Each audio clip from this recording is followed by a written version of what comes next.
People may be national, but the skills preparation is too complicated to be done nationally.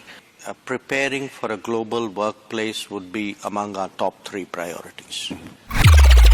Indian foreign policy, I would certainly say preparing for a global workplace would be among our top 3 priorities.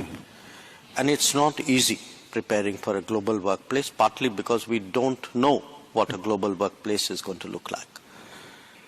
My second point, you use the word, okay, you are in the business of exporting people.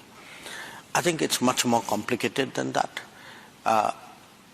If you dial back a bit, if you are looking at a world of deeper technology applications in our daily lives, that will require a certain human resource to drive it. And the reality of the world is human resources are very uneven.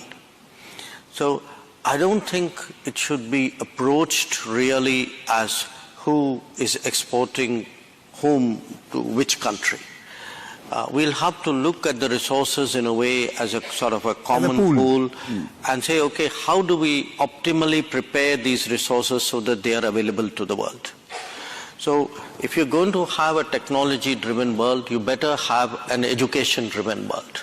And if you're going to have an education-driven world, it cannot be done nationally. People may be national, but the skills preparation is too complicated to be done nationally. Someone who's coming to New Zealand and Australia, there will be a time in the not distant future, they may not end up staying in Australia and New Zealand.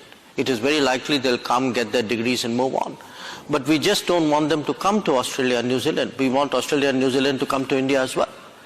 So, we have today a little more than 1 million students, 1.2 million, I think, abroad at a given time.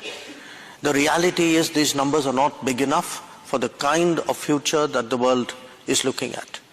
We'll have to get the numbers up in India, on location, at cost, and then prepare it in a way as a globally available resource pool. And that, I would argue, if I were to pick one subject really for us to work on, I mean, to me, education would be very, very high. I mean, there'd be others as well. I mean, mining, for example, with Australia, or we have spoken about dairy with New Zealand.